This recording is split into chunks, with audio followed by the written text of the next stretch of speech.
High বন্ধুরা, আশা করি তোমরা সকলে খুব ভালো আছো আর আমিও খুব ভালো আছি। এই তো আজকে সকাল সকাল ঘুম থেকে উঠে পড়েছি।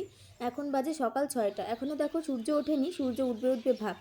তো চলো কাজকর্ম এখন করতে হবে। তার আগে ভাবলাম ছাদে একটু একা সময় কাটিয়ে নিই। এরকম পাখি ডাকছে, এরকম প্রকৃতির মাঝখানে একটু সময় কাটাতে বেশ ভালোই লাগে। তো চলো সময় টময় কাটিয়ে এবার ঘরে চলে এসেছি। এসে এবার বিছানা টিছানা গুছিয়ে নেব।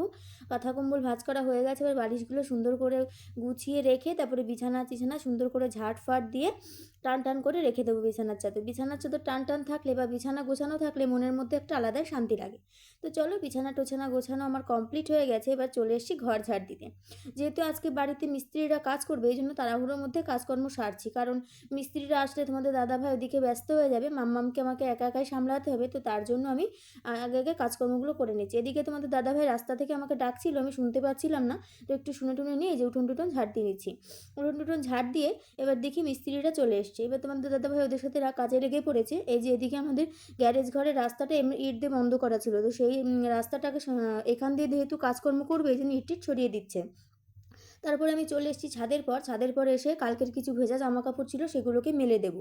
মেলে দিয়ে এখন মাম্মামকে আমার ধরতে হবে, যেহেতু তোমাদের দাদাভাই ওদিকে ব্যস্ত।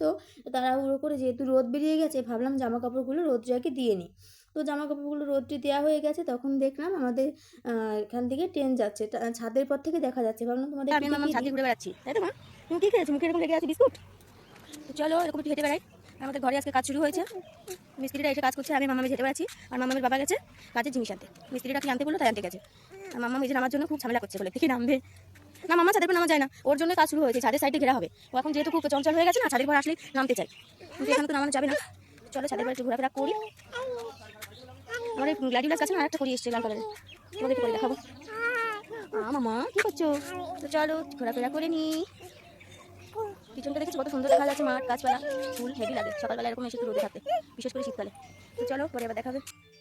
এই যে মাম্মামকে রেখে দিয়ে এবার আমি থালাবাটি মাজতে শুরু করে দিয়েছি। মাম্মাম একা একা ঘর থেকে খেলা করে বেড়াচ্ছে, আমি ওকে দেখছি আর কাজকর্মগুলো কমপ্লিট করছি। তাড়াতাড়ি থালাবাটিগুলো মেজে নিয়ে এখনও রান্নাঘর পরিষ্কার করে তারপরে রান্নাবান্না শুরু করতে হবে। তো তার জন্য আমি খুব ব্যস্ততার মধ্যে থালাবাটি মেজে নিচ্ছি। আজকে বেশি থালাবাটি নেই, অল্পই আছে, কালকে কিছু মেজে ধুয়েছিলাম। তো চলো এক এক করে সমস্ত থালাবাটিগুলোকে আমি মেজে টেজে নিয়ে এবার ধুয়ে টুয়ে কমপ্লিট করে এবার রান্নাঘরটা মুছে নেব।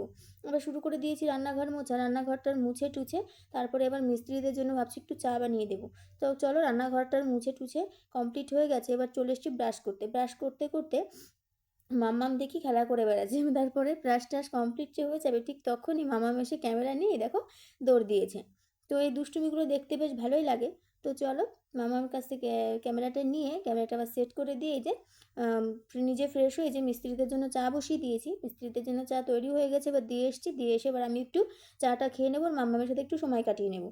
তো চলো চাটা খেয়ে টেয়ে নিয়ে এবার চলে এসেছি ছাদের উপর। ছাদের পর এসে কালকের কিছু জামা কাপড় ছিল বাসি, সেগুলোকে ভাবলাম ভিজিয়ে রেখে তারপরে বাকি কাজকর্মে হাত দেবো, তাহলে এগুলো সুন্দরভাবে ভিজে যাবে, নোংরাগুলো বেরিয়ে যাবে। তো চলো জামা কাপড় ভিজিয়ে এবার দেখে নিচে এসে দেখি এদিকে মিস্ত্রিদের আমাদের এই গ্যারেজ ঘরের এখানে অনেকটা গাঁথা হয়ে গেছে। এখানে একটা রুম হবে যেহেতু। তো তারপরে তোমাদের দাদাভাই নিয়ে এসছে চিকেন বাজার থেকে, তো সেগুলোকে ধুয়ে টুয়ে কমপ্লিট করে রেখে দিচ্ছি। এবার সবজি টবজি কেটে নেবো। এটা হচ্ছে আমাদের গাছের বেগুন, ভাবলাম এটাকে আজকে ভেজে ফেলি। গাছের জিনিস নষ্ট করে লাভ কী বলো, এই জন্য আজকে এটাকে ভেজে ফেলবো। তো এইদিকে আবার চা বানাচ্ছি। খানে অনেকটা সময় পরে তোমাদের দাদাভাইয়ের একটা বন্ধু এসছে তার সাথে দেখা করতে, তো তাকে একটু চা বানিয়ে দেবো, এই জন্য এখানে চা বসিয়েছি। আর পাশে হচ্ছে ডাল। তো এদিকে ডাল টাল কমপ্লিট হয়ে গেছে। এবার মাংসের জন্য মশলা কড়াইতে বসিয়ে দিয়ে আমি এদিকে কিছু থালাবাটি বেরিয়েছি সেগুলোকে মেজে কমপ্লিট করে নেব। এদিকে মশলাটা কষানো হয়ে যাবে, আমার থালাবাটিগুলো মাজা হয়ে যাবে। তো এই জন্য আমি থালাবাটিগুলোকে মেজে সুন্দর করে ধুয়ে টুয়ে রেখে দিচ্ছি আর একটু একটু করে তোমার মশলাটা কষিয়ে নিচ্ছি। আবার এদিকে আমি মাংসটা বসিয়ে দিয়েছি, এখন বসিয়ে এবার রান্নাঘরটাকে সুন্দর করে মুছে নেব। কী বলো তো, রান্না করতে করতে অনেক তেল মেল ছিটকায়, তো এই জন্য আমি সবসময় এরকম রান্না করতে করতে মুছে নিই, তাহলে একসময় হাতে হাতে মোছা হয়ে যায়। তারপর এদিকে মাংসতে ঝোল দিয়ে আমি এদিকে এসেছি এই টেবিলটার উপর ঝাঁটফাট দিয়ে গুছিয়ে নিতে, কারণ এখানে সবজি পাতি এনে সব রাখা হয়, যেহেতু নোংরা পড়ে এই জন্য আমি এখানে সুন্দরভাবে টেবিলটা ঝাঁটফাট দিয়ে গুছিয়ে নিচ্ছি। তারপরে চলে এসেছি ছাদের পর এসে জামা কাপড়গুলোকে এবার ধুয়ে দেবো, যেহেতু অনেকটাই বেলা হয়েছে। রোদও আজকে খুব সুন্দর বেরিয়েছে আর আকাশটা দেখো কি সুন্দর লাগছে, ছাদের পর খুব সুন্দর হাওয়া দিচ্ছিল। তো এরকম কড়া রোদে হাওয়ার মধ্যে দাঁড়িয়ে কাজকর্ম করতে বেশ ভালোই লাগছিল, বেশি গরমও লাগছিল না বা ঠান্ডাও লাগছিল না। এবার জামা কাপড় মেলে টেলে মামাকে স্নান টেনান করিয়ে নিয়ে চলে এসেছি। মামার মাথাটাতে আশ্রয় দিলাম। এবার টিপ টিপ পরিয়ে মাম্মামকে এবার রেডি টেডি করিয়ে চলে এসেছি। এবার অনেক সেই রান্না করতে করতে গ্যাস পুড়িয়ে গিয়েছিলো, আবার গ্যাস ট্যাস দিয়ে গেল। এবার রান্নাবান্না কমপ্লিট করলাম। তো দেখো কী কী রান্নাবান্না করেছি, বেগুন ভাজা, ডাল, মাংস আর একটা টমেটো। তো এবার চলে এসেছি অনেকটা পরে, খাওয়া দাওয়া করে যে চলে এসেছি স্নান করতে। স্নান টান করে এবার নিজে একটু ফ্রেশ হবো, ফ্রেশ হয়ে পুজো টুজো দেবো। তো আমার স্নান করা কমপ্লিট হয়ে গেছে। এবার ঘরে চলে এসেছি, ঘরে এসে একটু মুখে টুখে ক্রিম মেখে নিতে হবে। শীতকালে এই একটা ঝামেলা, স্নান করতে করতে হাত পায়ে ক্রিম না মাখলে না হাত পায়ে খুব সমস্যা লাগে, ভালো লাগে না। তো চলো মুখটুকে ক্রিম ট্রিম মেখে এবার সিঁদুর টিঁদুর পরে নিয়ে এবার চলে এসেছি ছাদের পর। ফুল গাছ থেকে ফুল টুল তুলে নিয়ে এবার নিচে গিয়ে পুজো করে নেব।